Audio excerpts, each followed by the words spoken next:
বাংলাদেশে বর্তমানে যে অবস্থা চলতেছে আর কি, যে ঢাকার দিয়াবাড়ির মাইলস্টোন স্কুলে বিমান দুর্ঘটনা হয়েছে।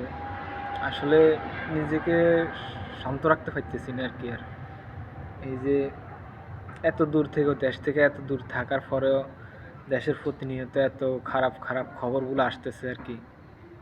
আসলে ফেসবুক, ইউটিউব, টিকটক যেখানে ঢুকি না কেন সব জায়গায় একই অবস্থা। যে সব ভিডিওগুলো আসতেছে, যেসব পিকচারগুলো আসতেছে, এগুলো দেখে আসলে নিজেকে কন্ট্রোল রাখা সম্ভব হচ্ছে না আর। তো আল্লাহ তালার কাছে একটাই ফরিয়াদ, একটাই দোয়া দরখাস্ত, যারা আহত হয়েছে তাদেরকে যত দ্রুত সুস্থতা দান করে, এবং যারা এখন পর্যন্ত নিহত হয়েছে আল্লাহ যেন তাদেরকে সকল গুনাহ মাফ করে এবং জান্নাতুল মাকাম দান করে, এবং তাদের পরিবারকে এই শোক শোকের তৌফিক দান করে।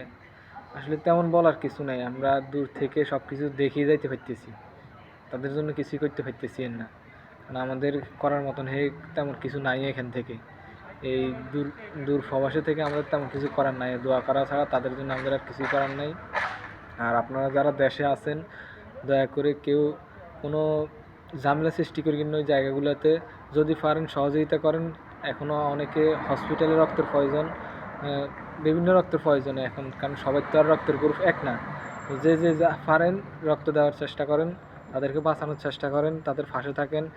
এবং কি যারা উদ্ধার কাজ করতেছে এখন পর্যন্ত তাদেরকে সাহায্য করুন, সহযোগিতা করুন। কেউ কোনো ধরনের ঝামেলা সৃষ্টি করবেন না সেই সব জায়গাগুলোতে, যাতে করে উদ্ধার কাজে ব্যাঘাত ঘটে এমন কেউ কিছু করবেন না। হসপিটালগুলোতে কেউ ভিড় করবেন না, দয়া করে। সবাই ডাক্তারদেরকে কাজ করার সুযোগ দিন, নার্সদেরকে কাজ করার সুযোগ দিন, এবং আহত বা নিহত স্বজনদেরকে একটু শান্ত রাখার চেষ্টা করেন, তাদেরকেও বোঝানোর চেষ্টা করেন। এছাড়া তো আর কিছু বলার নাই আমাদের।